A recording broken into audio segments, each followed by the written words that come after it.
अस्सलाम वालेकुम साईं, तव्हां मोहम्मद शरीफ तुनियो ज़िले सदर PTLF। साईं तव्हां समय उस्ताद जो काफ़िलो चैनी तेलकल मां खणी हिते ठटे प्रेस क्लब ते आया। साकरो मीरपुर साकरो ठटो तेलको ऐं घोड़ाबारी ऐं उनखां पोइ किटी बंदर उस्ताद हिते पहुता तव्हांजी अॻुवाणी में। साईं तव्हांजो छा मुतालबो आहे ऐं हीअ समय उस्ताद कहिड़ी ॻाल्हि जे करे हिते सराप एहतिजाज आहिनि, तव्हां छा घुर था कयो ज़िले इंतिज़ामिया खां चूंडियल नुमाइंदनि खां? बिस्मिल्लाहिर्रहमानिर्रहीम। साईं असां को मुतालबो कोन था करियूं, असांजी का बि डिमांड कोन्हे। असां सिर्फ़ु इहो चऊं था त घटि में घटि उस्ताद खे इज़त मिलणु खपे।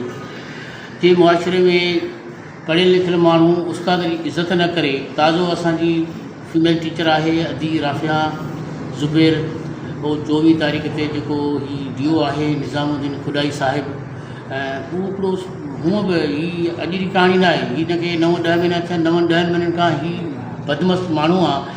ही अगरि अलाए छो जेकॾहिं फीमेल टीचर थो ॾिसे न, हिनजी तबियत सभा ख़राबु थी वञे, कैफ़ियत हुनजी अहिड़ी थी वञे त पोइ जेको सो टीचरनि खे उते वञे थो मुख़्तलिफ़ बहाना करे, तव्हां टेड़ियूं वेठी हुयो, तव्हां जेको सो 2 मिंट लेट छो आई हुयो, पोइ हुनखे रिलीव करे मुख़्तलिफ़ बहाननि सां पंहिंजी ऑफ़िस में वठी अचे थो ऐं ऑफ़िस में अची हुनखे 5 ॾींहं 8 ॾींहं धमकाए पोइ वरी हुन खां 50-50 या लख रुपया वठे थो, या हुनखे पोइ सियासी माण्हुनि जे चवण ते छॾे थो। असां काफ़ी तरह हुनखे सम्झायो थो, महिरबानी करे तूं जेको सो इहो अमल न कर।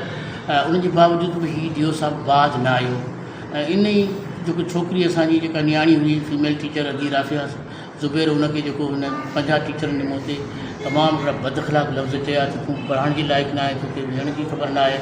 पोइ उहा टीचर खे जेको सो रिलीव थिए रही सेक्रेटरी साहिब जे लेटर ते, जेको सिलेक्ट प्रोग्राम में जेका हुन सब्जेक्ट कोऑर्डिनेटर रिलीव करण जा हुनखे इख़्तियार बि न आहिनि, उनजे बावजूदि हुनखे रिलीव कयो आहे। उनखां पोइ असां जेको सो मुख़्तलिफ़ तरीक़नि सां समाजी माण्हुनि खे बि गुज़ारिश कई, सियासी माण्हुनि खे बि कई। सियासी माण्हू वटि हली बि वियासीं त बाबा हीउ चरियो माण्हू आहे, हीउ बेवकूफ़ माण्हू आहे, हिनखे हलाइणु कोन थो अचे, हिनखे लिखणु कोन थो अचे, हिनखे पढ़णु नथो अचे। हीअ रुॻो असां सां गॾु वेही, असां सां गॾु वेहे त असांखे पर असांखां इंटरव्यू वठे, असां त हिनखे ॾियूं त हिनखे पंहिंजे जो खोड़ो बि नथो अचे, हिनखे अंग्रेज़ी लिखणु बि नथो अचे। हेॾो चरियो माण्हू तव्हां विहारे छॾियो आहे, छो विहारे छॾियो आहे? पर केरु ॿुधण वारो हिते आहे ई कोन। हिते लाक़ानूनियत आहे ठटे ज़िले जे अंदरि। सभु सियासी माण्हू खे असां गुज़ारिशूं कयूं, असां मिनतूं कयूं, पोइ असांजो ॿियो एहतियाज ठटे में थियो आहे। हाणे असीं वञूं पिया जेको त बुख हड़ताल ते, पर केरु ॿुधण वारो न आहे, न DC थो ॿुधे, न सियासी माण्हू था ॿुधनि। सियासी माण्हुनि वटि बि असीं हली विया आहियूं। साईं असांजो मोहतरम साईं रियाज़ शाह शिराज़ी साहिबु असांजो मिनिस्टर बि आहे, असीं हुनजा वोटर बि आहियूं। असां हुनखे गुज़ारिश कई वञे त भाई बराए महिरबानी करे हिन माण्हू खे हटायो। साईं असांखे आसरा ॾिए पियो त बाबा हफ़्ते खनि अंदरि इंशाअल्लाह हिनखे हटाए छॾींदासीं। पोइ वरी उते फ़ैसिलो बि थियो, उते हुन लफ़्ज़ बि न ॻाल्हायो। हुनखे असां सिर्फ़ु इहा हिकिड़ी गुज़ारिश हिकिड़ी कई त साईं महिरबानी करे हाणे तव्हां भले स्कूल विज़िट करियो। असां पाण पढ़ायूं था, असीं चाहियूं था असांजे ठटे जा ॿार होशियार थियनि, पढ़नि। असांजो थोरी इहो मक़सदु आहे त माना असीं जेको सो दहशतगर्द हुजे या ॿार असांजा न पढ़नि। सिर्फ़ु असांजो इहो मुतालबो हो त बाबा हाणे तूं भला सिंध जी हिकिड़ी रवायत रही आहे, तूं साईं निज़ाम हिन नियाणी जे मथे ते हथु रख। पोइ साईं बि हुनखे चयो, हुनखे बि जवाबु ॾिनई। जो साईं मोहतरम आहे अदा हनीफ़ मेमन साहिबु, हुन चयईसि, हुनखे जवाबु ॾिनई। असांजे ज़िले जे चेयरमैन खे चयोसीं, हुन चयो त मूं चयो त मूंखे बि जवाबु ॾिनई त बाबा आउं कंहिं हे सरकारी मुलाज़िम थोरी आहिनि, हे मुंहिंजा मुलाज़िम आहिनि, मूं रखिया हिनजी नौकिरी आउं ख़तमु करे सघां थो। हीअ अहिड़ो बेवकूफ़ माण्हू आहे, चरियो माण्हू आहे।